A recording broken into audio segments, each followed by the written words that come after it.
G'day, Peter from Bundaberg Commercial. And one of the things that I find in life is to be on top of your game means you need to be aware of trends. Because if you can pick up a trend early enough, you're the one who can benefit from it. Sort of like the wave. If you're the one who can see the wave coming and get your paddleboard out there or get your surfboard out there, you're going to ride the wave while others walk around saying, "Oh, I missed that one. What happened there?" And there's two trends that I'm seeing. Well, actually, one trend with two branches. And that is in regards to the fact that there are now more expression of interest and more off market sales than what I've ever seen before. And I'm going to take this video to explain what they are and perhaps explain a little bit as to why you're seeing that trend and how to take advantage of it. So, the first one you may be familiar with is called the expression of interest. Why are they used? Okay, generally they're used to try and get an early offer for a seller. So a seller will go to an agent, and let's say, for argument's sake, in this instance, a residential agent where there's a lot of it. And they say, look, I want to sell, and the agent wants to create a frenzy of sharks to be, putting in offers. And quite often that can be a case where there's a high market and they'll put what's called an expression of interest. What that means is they'll put the details of the property out, but they don't put a price on there. You are to work out a price that suits you and then to submit that price in writing by a certain date. And that date is usually somewhere around about 4 or 6 weeks. In commercial, the dates can be a little bit longer because by the time you do due diligence and work out finance, you could take 2 months to get yourself in a position where you can put in an offer. Why do they do the expression of interest? Like I said, in residential, it's a bit of a marketing toy, a little bit smoke and mirrors to try and create something busy. Commercial is a little bit different. For argument's sake, I had a sale recently, which we did as an expression of interest, and it's probably only the second one I've done this year. And that was because it was complex. It was complex because it was hard to actually work out the price of the business. The reason that is it was a unique type of business in a unique location. It was actually on leased land as opposed to freehold land. There was contracts in place, and there's a lot of assets. And I actually spoke with some of my valuer friends and said, well, how would we work out the pricing of this aspect? And yeah, it was really hard one, Peter. We haven't quite got the answers on this. So we spoke to the owner and we felt that the fairest thing for the market was to actually put it on as an expression of interest. Now, what do I mean by the fairest thing for the market? Because the business had several aspects on it, there was going to probably be different types of buyers. There are going to be people who are looking for access to Bundaberg Port. In this instance, it was a port business, and also there was a transport section, and also there was a bulk haulage section. So we could have had someone who's involved in shipping. We could have had someone who is looking at building a sleepy asset or a strategic asset. We could have found someone who was looking at buying the business from a transport point of view. So by having an expression of interest, each person is able to make up their own methodology of working out pricing. If they can, good luck. You're doing better than me and the valuers. But it also ensures that we have a market driven price. One of the challenges quite often is I've yet to have a buyer come up and say, that place sounds cheap. I'll buy that now. It's always, oh wow, that's way too much price. Even even if they haven't seen the figures, they've got no idea on the assets. It's just the automatic response. Oh, it's too expensive. Of doing an expression of interest means you can put your own price and your own methodology in, and there's no real room to say, oh, I've paid more than what I wanted to. And at the end of the day, it's market driven. So if you put a price in for 1 million and someone else puts a price in for 2 million, odds are that the seller will go to the 2 million one unless there's clauses or the likes of that. That's probably all we need to say on expression of interest, but it's something that you'll pick up. So in commercial, it's quite often if it's a complex business or one that's hard to value is where you will find expression of interest. The fact that I had the recent one also indicates and supports the fact that I'm getting some very large listings now, or large for regional Queensland anyway. Um, Most of our clients are in about the 500,000 to $1 million. I'm getting listings that are well into the multi-million dollars, and that sort of creates a different way of marketing and selling those properties and businesses. Right, let's talk about off market. Now, what exactly is off market? There are times when a business may not want to be advertised. It could be because they've got contracts in place and they don't want to unsettle their contracts. It could be they've got a lot of staff, and for whatever reason, they may not want to worry and unsettle staff. And if they can do a sale quietly, then they'll do so. So, probably explain off market. Off market means you won't see ads on the normal channels such as CRE and Real Commercial and Seek Business and even Facebook or even on websites. It's very much explained as being off market, but for sale, as in you don't see it on the market.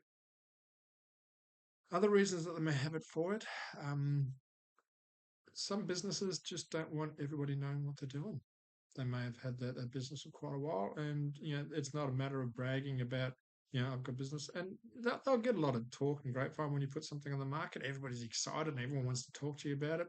And some sellers just aren't into that sort of fluffy dice, as I say. You remember the fluffy dice you had to put on the mirrors of your car? That's what I mean by fluffy dice. I had one that was done over the Christmas period. It was a laundromat and it was in a very hot industry. I will put an ad out for a laundromat and I will get, I think the last one was 130 to 150 inquiries. Sometimes we don't need to go to market. Like in that instance, I have a very significant database. And all I did was just approach the people on that database. I knew the ones who had cash. I knew the ones who were serious about buying a laundromat. And we sent it, I think, to 25 people, and we got 6 offers, and no one even knew the place was for sale. And that was a successful sale in regards to off market. Other times, off market can be the business knows that it'll take a while to sell, and by putting an ad on the open market, it will tend to age, and it may actually deflect a little bit from the value of the business. Commercial, as I say to people, nothing moves fast in commercial. I have a contract going, hopefully to settle in 2 weeks' time. It's taken me 32 months to get that one going. I've also got another one that's taken me 4 weeks to get going, so it ebbs and flows. But generally, particularly like I said, those multi-million dollar ones, they will take a long time. So it makes sense sometimes to put it off market and to sell it that way rather than put it on market. Is it an increasing trend? I think so. And it could be also sometimes a seller can be a little bit worried, does someone actually want my business? Will they actually buy my business? Will it sell? And they're even sort of like testing the water, oh, Peter, I'm not really sure if I want to sell or if I do want to sell or I don't want to sell or if it's going to be sunshine or if it's going to be rainy. Go out there and see what you can do and let's keep it off market and take it from there. I don't subscribe too much to that theory. I like a motivated seller just as much as I like a motivated buyer. So some people will do more off market work than I do. But having said that, yeah, I think I've had two, maybe even three in the first quarter already. So if you're into buying businesses, off market is sometimes a good option, but you need to be across what's coming on. So in instances like that, ring me or ring your agent on a regular basis. Check the web pages. Sometimes you'll find them on the web page, but not on the national websites. Bulletins. Sometimes I put on the bulletin as off market. Yeah, whatever works. So that's generally the trend that I've got. How will that affect you? I think the savvy investor who has tentacles everywhere, for want of a better word, and is actively looking rather than just waiting for their mobile phone to come up with an alert that a new listing has come up. Because if you get one of those alerts, it's going out to like 10,000 other people anyway. So there's a good option available for off market. You can also be proactive as a buyer. So if you see a business or a property that you like, approach your trusted real estate agent and ask them to go and talk to them, the property owner or the business owner, to see if they would be interested in selling. It's better that it comes from an agent than yourself because this is what we do all day, every day. We can convince people to sell and buy if they need to. Whereas if you go and knock on the door, quite often you look like a goose. People don't take you seriously, and you can easily be embarrassed when you get to the stage of working out prices. Having an intermediary just protects the face, as they say in Eastern sales or Eastern philosophy. It's all about saving face. If you get me to go and talk to them, if someone says, "No, I'm not interested in selling it," yeah, you haven't lost face. Look, I get rejections all day, every day, and then I get a few acceptances as well. So yeah, there's opportunities on expression of interest. The opportunity for a buyer is you can use whatever methodology you want. And there are so many different ways of valuing businesses and properties. Some people use benchmarks on revenue. Some people use benchmarks on net profit. Some people use goodwill and replacement costs of assets.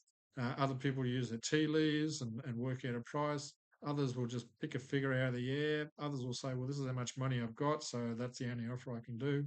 It doesn't matter what option you have with an expression of interest, you can use what suits you, which means that you should have a shorter settlement because you've got the terms and conditions and the prices worked out. If they accept your price, well, good. You're not having to haggle much more after that. But there's still a competitive process. As I tell people, always assume you've got at least another bidder, if not two, whether it's off market, whether it's on market, or whether it's an expression of interest. Don't be lazy thinking you're the only bull in the paddock. There's always going to be a couple of others. Right, I'm happy to have your thoughts on A. If you've seen other trends, put them into my comments section, and I'll see what I'm finding out as well in that area. And also, what is your experience with off market and expression of interest? Is it the same in your area and same in your industry? In the meantime, please subscribe so we can share these sort of information to yourself again in future, as well as other viewers. All right, take care and God bless. This is Peter from Bundaberg Commercial.